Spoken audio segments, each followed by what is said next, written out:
OSD Sanjeev से आमने सामने पूछताछ की जाएगी। ओएसडी के सहायक को भी सामने बिठाया जाएगा और इसके बाद सवाल किए जाएंगे। तो आलमगीर आलम की मुश्किलें बढ़ती हुई दिख रही हैं। बता दें आपको कि मंत्री आलमगीर आलम को भ्रष्टाचार के आरोप में ईडी ने गिरफ्तार किया और अभी फिलहाल आलमगीर आलम ईडी के रिमांड पर चल रहे हैं। तो ईडी रिमांड का आज दूसरा दिन है। दूसरे दिन भी सवालों की लिस्ट ईडी ने तैयार रखा हुआ है। पैसा टेंडर कमीशन घोटाला का ये मामला है जिसमें पूछताछ की जाएगी। बता दें आपको कांग्रेस नेता आलमगीर आलम से पूछताछ का आज दूसरा दिन है और आज पूछताछ कुछ अलग अंदाज में होगा। आलमगीर आलम और ओएसडी संजीव से आमने सामने पूछताछ होगी क्योंकि संजीव लाल ने भी पहले आलमगीर आलम का नाम लिया है। तो ओएसडी के सहायक को भी सामने बिठाया जाएगा, यानी कि जहांगीर आलम को भी पूछताछ के दौरान सामने ही बिठाया जाएगा। मंत्री आलमगीर आलम से आज ईडी कार्यालय में पूछताछ का दूसरा दिन है। आज भी मंत्री आलमगीर आलम के सामने सवालों की फहरिस्त रखी जाएगी, क्रॉस वेरिफिकेशन किए जाएंगे। साथ ही उनसे पहले जो उनके सहायक जो हैं आप सचिव संजीव लाल और संजीव लाल के सहायक जहांगीर आलम, दोनों को भी आमने सामने बिठाकर पूछताछ की जा रही है। लेकिन अभी तक जो जानकारी मिली है उस जानकारी के मुताबिक मंत्री आलमगीर आलम ने कई सवालों पर चुप्पी साध रखी है। मतलब कि जब उनसे ये सवाल पूछा गया कि जो जहांगीर आलम के यहाँ से जो रुपए मिले हैं उस रुपए से भी किसी तरह के संबंध होने का उन्होंने इनकार किया। ग्रामीण विकास विभाग में जो कमीशन खोरी चल रही है उस कमीशन खोरी से भी किसी तरह की जानकारी से उन्होंने इनकार किया है। ऐसे कई सवाल मंत्री आलमगीर आलम से पूछे गए जिस पर उन्होंने चुप्पी साध ली और साथ ही किसी तरह की जानकारी होने से साफ इनकार किया है। लेकिन आज बताया जा रहा है कि मंत्री आलमगीर आलम से जब पूछताछ होगी तो उस पूछताछ के दौरान उनके आप सचिव संजीव लाल और उनके सहायक जहांगीर आलम को भी साथ में बिठाया जा सकता है।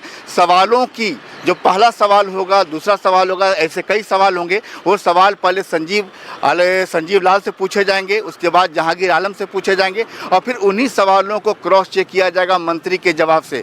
मतलब कि एक तरीके से क्रॉस चेक और कई सवालों को कई सवाल जवाब ऐसे हैं जिसको डिकोड करने की तैयारी ईडी कर रही है। और ईडी ये कोशिश है कि 6 दिनों के रिमांड के दौरान तमाम सवालों का जवाब मंत्री आलमगीर आलम से ले लिया जाए। संजय कुमार सिन्हा, न्यूज़ 18, रांची। कांग्रेस नेता आलमगीर आलम पर एक बार फिर से बीजेपी ने जमकर निशाना साधा है। बीजेपी प्रवक्ता प्रतुल शाहदेव ने कहा कि आलमगीर आलम पर संगीन आरोप लगे हैं, उनको जवाब तो देना ही होगा। उन्होंने आगे ये कहा कि घोटाला 300-400 करोड़ रुपए का है।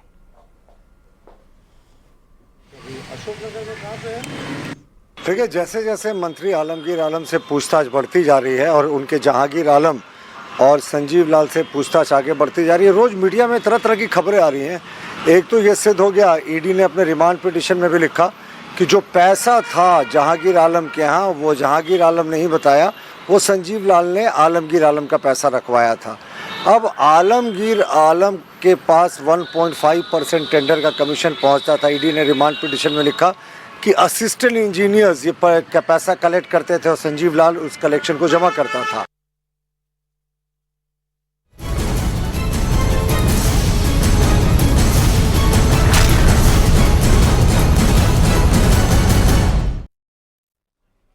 और चलिए अब बात कर लेते हैं देश के आदेश की चुनावी खबरों की। तो रांची से बड़ी खबर, प्रधानमंत्री नरेंद्र मोदी का झारखंड दौरा। 19 मई को जमशेदपुर आएंगे प्रधानमंत्री नरेंद्र मोदी और यहां पर जमशेदपुर में घाटशिला में सभा को संबोधित करेंगे। विद्युत वरण महतो के लिए चुनाव प्रचार करेंगे और लोगों से वोट की अपील करेंगे। तो यहां पर आपको बता दें कि विद्युत वरण महतो उम्मीदवार हैं और यहां पर विद्युत वरण महतो के लिए चुनाव प्रचार किया जाएगा। तो 19 मई को जमशेदपुर आने वाले हैं प्रधानमंत्री नरेंद्र मोदी, 20 मई को चुनाव होने वाले हैं। ऐसे में घाटशिला में सभा को संबोधित करेंगे। तो यहां पर देखिए, इस बार विद्युत वरण महतो और समीर मोहंती का मुकाबला देखने को मिलेगा। और रांची से बड़ी खबर, झारखंड दौरे पर आएंगे राजनाथ सिंह। 21 मई को झारखंड आने वाले हैं रक्षा मंत्री और बोकारो में राजनाथ सिंह जनसभा करेंगे। धनबाद से भारतीय जनता पार्टी उम्मीदवार के पक्ष में जनसभा को संबोधित करेंगे। ढुल्लू महतो के लिए यहां पर चुनावी प्रचार करने वाले हैं। तो 21 मई को रक्षा मंत्री राजनाथ सिंह झारखंड के बोकारो में जनसभा करेंगे। लगातार धुआंधार चुनाव प्रचार किया जा रहा है भारतीय जनता पार्टी के नेताओं की तरफ से। हालांकि सभी पार्टियों ने चुनावी प्रचार जो है वो तेज कर दी है। तो ऐसे में धनबाद की बात करें तो धनबाद में देखिए ढुलू महतो और अनुपमा सिंह के बीच मुकाबला देखने को मिलेगा। बीजेपी और कांग्रेस का मुकाबला यहां पर देखने को मिल रहा है। और आज थम जाएगा दूसरे चरण के प्रचार का शोर। झारखंड में दूसरे चरण का चुनाव होने जा रहा है। तो ऐसे में दूसरे चरण के प्रचार का शोर थम जाएगा। 20 मई को दूसरे चरण की वोटिंग हो रही है झारखंड में। और हालांकि पूरे देश भर में 8 राज्य की 49 सीटों पर वोटिंग हो रही है। आपको बता दें कि कई जगहों पर 5वें चरण का चुनाव होने जा रहा है, लेकिन झारखंड की बात करें तो यहां पर दूसरे चरण का चुनाव होने जा रहा है। तो दूसरे चरण के चुनाव के लिए आज शाम को चुनाव प्रचार का शोर थम जाएगा। रांची में वोटिंग को लेकर बीजेपी का चुनाव प्रचार चरम पर है। बीजेपी विधायक ने घर घर जाकर लोगों से वोट मांगा। सीपी सिंह का कहना है कि माहौल बीजेपी के हक में है। उनसे बात की न्यूज 18 संवाददाता संजय कुमार सिन्हा ने। रांची लोकसभा सीट पर मतदान की तारीख 25 मई हो, लेकिन चुनाव प्रचार चरम पर है। हजारीबाग, कोडरमा, चतरा में आज चुनाव का जो शोर है, प्रचार का शोर है, वो थम जाएगा। लेकिन रांची में यह शोर थमने वाला अभी नहीं है। और यहाँ पर सीपी सिंह जो विधायक है, इनको जिम्मेदारी दी गई है कि रांची के तमाम गली मोहल्लों में जो जनसंपर्क अभियान है वो चलाया जा रहा है हर दिन सुबह में। सर, ये जो जनसंपर्क अभियान है, इसके तहत क्या भरोसा जीतने की कोशिश है? देखिए, भरोसा तो आम जनता का भाजपा पर है ही है, मोदी जी पर है ही, लेकिन उसको और पुख्ता करने के प्रयास हैं। ये रोड शो तो अमित शाह जी का हुआ, रांची वालों का सौभाग्य है कि हमारे केंद्रीय गृह मंत्री जी का रोड शो हुआ। लेकिन रोड शो हो जाने के बाद घर में हम लोग सो जाए, ऐसा नहीं है। बताया जा रहा है कि बीजेपी के जो दावा है बीजेपी का कि इस बार 400 पार झारखंड मिशन 14, यह दावा इस तरह के जनसंपर्क अभियान के बाद कितना सफल हो पाता है, यह देखने वाली बात होगी। संजय कुमार सिन्हा, न्यूज 18 रांची। खबर गिरिडीह से है। गांवा प्रखंड में बीजेपी प्रदेश अध्यक्ष बाबूलाल मरांडी ने कोडरमा से बीजेपी उम्मीदवार के लिए चुनाव प्रचार किया। इस दौरान बाबूलाल मरांडी ने चंपाई सरकार पर जोरदार हमला बोला। उन्होंने कहा कि जेएमएम की सरकार में आदिवासियों का खूब शोषण हुआ है। मुश्किल से कितना 10 फीट जमीन ले हो और वो जब वहां बोरिंग करके वो तोड़ ताड़ कर कैसे देखिए किरण हो गई सरकार है। और यह तो नहीं देखनी, यही सरकार है जो अभी जेल में बंद है, यह सब के सरकार है। और यहाँ पर जेएमएम की सरकार, यहाँ वकील साहब अभी बैठा हो। कुछ दिन पहले एक आदमी हमने जंगल में रोइयो तो कभी भालू मार दे आदमी के, कभी आदमी भालू के मार दे। बात हुआ है कि नहीं हुआ है, तो बताइए। तो कोडरमा में लोकसभा चुनाव को लेकर बीजेपी ने अपनी पूरी ताकत झोंक दी है। बीजेपी उम्मीदवार अन्नपूर्णा देवी के पक्ष में बीजेपी एमएलए प्रचार करने के लिए देवरी पहुंचे। इस दौरान रणधीर कुमार सिंह ने चतरों और साखों में घर घर जाकर लोगों से बीजेपी के पक्ष में वोट करने की अपील की। 40 से ज्यादा गांव का दौरा मेरा चल रहा है और मैं सभी जगह देख रहा हूं भारतीय जनता पार्टी भाई नरेंद्र मोदी जी के पक्ष में और यहाँ के लोकप्रिय सांसद, प्रत्याशी, वर्तमान सांसद और होने वाले सांसद अन्नपूर्णा देवी के पक्ष में भयंकर राज चल रहा है। चतरा में बीजेपी उम्मीदवार कालीचरण सिंह के पक्ष में बीजेपी प्रदेश उपाध्यक्ष भानु प्रताप शाही ने वोट की अपील की। उन्होंने महागठबंधन पर जमकर हमला बोला और कहा कि 65 साल में देश को 13 प्रधानमंत्री कांग्रेस ने दिया है, लेकिन गरीबी हटाओ और गरीबी भगाओ का नारा देने वाली कांग्रेस की सरकार में गरीबी जहां थी वहीं की वहीं रह गई। साल देश की जनता ने देखी, गरीबी हटाओ, गरीबी भगाओ, गरीबी मिटाओ। 65 साल में 13 प्रधानमंत्री कांग्रेस ने दिया और गरीबी जहां थी वहीं की वहीं रह गई। गरीबों का भूख तक नहीं मिटा पाई कांग्रेस पार्टी। 13 प्रधानमंत्री, 65 साल के शासन। अगर गरीबों का भूख भी कोई मिटाया, आज गरीबों के घर में 2 छटाक अनाज भी है, तो वह नरेंद्र भाई मोदी के चलते है। तो गरीबी उन्मूलन से लेकर के देश के नवनिर्माण तक आज अगर कोई कर रहा है तो हमारे देश के यशस्वी प्रधानमंत्री नरेंद्र भाई मोदी। धनबाद से बीजेपी उम्मीदवार ढुलू महतो को कांग्रेस ने आपराधिक छवि का बताया। इस पर नेता प्रतिपक्ष अमर बाउरी ने हमला बोला। उन्होंने कहा है कि कोई नेता किसी प्रत्याशी को अपराधी होने का सर्टिफिकेट नहीं दे सकता है, वो जनता तय करेगी। जो आंकड़े की जरूरत होती है वो चुनाव लड़ने के लिए जो अहर्ताएं तय की गई है देश के अंदर, वो सारी अहर्ताओं को उन्होंने पूरा किया और अहर्ताओं को पूरा करने के कारण चुनाव आयोग ने स्क्रूटनी करके उनको पात्रता दी कि वे आप प्रत्याशी बनिए। और प्रत्याशी के रूप में जनता जनार्दन जो लोकतंत्र का सबसे बड़ा अदालत है वहां गए हैं, वहां से वो वोट मांग रहे हैं। 25 तारीख को धनबाद की जनता जनार्दन अपना फैसला सुनाएगी और 4 जून को उसका रिजल्ट आउट होगा। अगर यदि कहीं किसी प्रकार का मरमरिंग या किसी प्रकार का विषय है तो ये जनता के हाथ में अल्टीमेटम है ना, कि हमारे या कोई शंभू नेता के हाथ में है कि वो सर्टिफिकेट दे देंगे जब क्या है।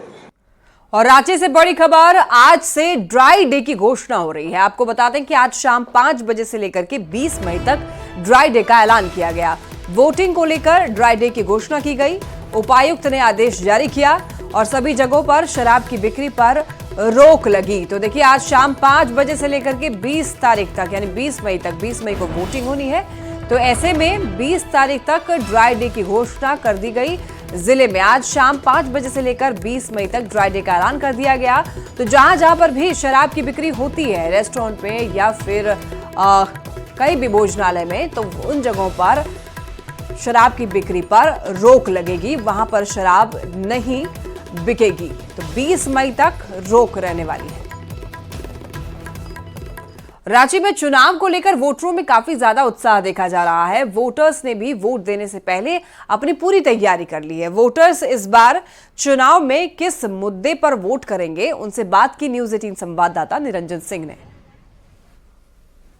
खंड के पहला चरण में लोहरदगा, खूंटी, पलामू और सिंभू में मतदान हो चुके हैं।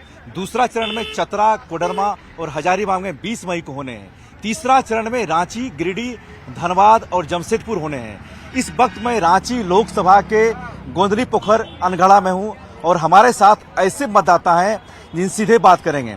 चाचा, 5 साल के बाद मत पड़ते हैं। पर्व त्योहार ईद, होली, दशहरा तो प्रत्येक साल आते हैं। क्या किन मुद्दों को लेकर के आप मतदान केंद्र पर जाएंगे? मतदान केंद्र में मेन चीज है विकास का लेकर के। विकास ही सबसे बड़ा मुद्दा है और विकास बिंदु पर जो काम करेगा उसी को वोट दिया जाएगा। 5 साल में क्या क्या विकास हुए हैं? विकास 5 साल में बहुत ऐसा विकास हुआ है। ये आपको जैसे जनधन योजना का काम हुआ है, राशन कार्ड का, महिला का विकास का काम हुआ है, महिला संरक्षण का। मुद्दों को लेकर आप जाएंगे मतदान केंद्र पर? यहाँ कोई भी सरकार बैठे, असल में यहाँ का जो नागरिक है वो खोजता है सुविधा। अगर सुविधा सही मिलता है, कोई भी यहाँ बैठे, सुविधा मिलना चाहिए, विकास मिलना चाहिए। बहुत से ऐसा होता है कि कहीं पे नहीं मिल पाता, वो लोग का परेशानी होती है। मोदी जी में ऐसा बहुत काम नजर आया, जैसे रोड बन रहा है अभी, और बहुत ऐसा काम है जो मोदी जी कर रहे हैं। इसलिए मेरा यही कहना है कि अब की बार मोदी सरकार में हम वोट करेंगे। और मुद्दा तो सर यही है, ये हमारे देश का विकास हो, एजुकेशन के मुद्दों को लेकर के, और मतलब रोजगार हो गया, और जो योजनाएं सब है उन सब का सुविधा को लेकर के जो है ना। निश्चित तौर पर 25 तारीख को यानी 25 मई को वोट पड़ना है रांची लोकसभा में, ये वक्त ही बताएगा। अनगढ़ा से निरंजन के साथ कैमरामैन प्रभाकर। चुनाव का मजदूरों को लंबे समय से इंतजार रहता है। हजारीबाग लोकसभा क्षेत्र में कई चुनावी जनसभाएं चल रही है, जिसमें बड़े बड़े पंडाल, मंच बनाए जा रहे हैं। 50 से भी अधिक मजदूरों को रोजगार मिलने से मजदूर काफी खुश है। मजदूरों से बात की न्यूज 18 संवाददाता सुशांत सोनी ने। देखिए, जहां एक तरफ पूरे देश में लोकसभा का चुनाव चल रहा है, कई जगह जो है वो सभाएं चल रही है। ऐसे में हम देखें तो चुनाव का जो महापर्व है, कहीं ना कहीं लोगों के लिए अब जो है रोजगार का भी साधन बन चुका है। देखिए, हम हजारीबाग के लोकसभा क्षेत्र में एक जहां पे जो चुनावी जनसभा का आयोजन किया गया है, यहाँ पर जो है कई मजदूर जो है वो कामों में लगे हुए। इनके चेहरे पर जो है आपको साफ तौर पर मुस्कुराहट देखने को मिलेगी, और मुस्कुराहट इसलिए भी देखने को मिलेगी क्योंकि ये सभी जो है लगन के बाद जो है इन लोगों को इस चुनाव के दौर में काम मिला है। चुनाव का काम हुआ तो हम लोग का कुछ कमाई हुआ, काम कर रहे हैं। लगन में तो पार हो गया लगन। अभी तो मतलब टेंट वगैरह का समय नहीं चल रहा था, अभी तो टेंट वगैरह भी हर जगह लग रहे हैं। हाँ, टेंट लग रहा है, इसीलिए हम लोग का भी कुछ कमाई हुआ। खुश है? खुश है। जैसे लगन खत्म हुआ, ये इलेक्शन वाला काम आया तो इसमें हम लोग का भी कुछ बेनिफिट हुआ, इसमें भी हम लोग का फायदा हो रहा है। वाले मजदूर थे ये काफी खुश हैं, क्योंकि जो लगन का एक समय शादी ब्याह का सीजन होता है वो समाप्त होने के बाद अब जो है लोकसभा का चुनाव है, ऐसे में इन लोगों को जो एक रोजगार मिला है, रोजगार से ये काफी खुश नजर आ रहे हैं। सुशांत सोनी, न्यूज़ 18 हजारी। और यहाँ रुक रहे एक छोटे से ब्रेक के लिए, जल्द लौटेंगे।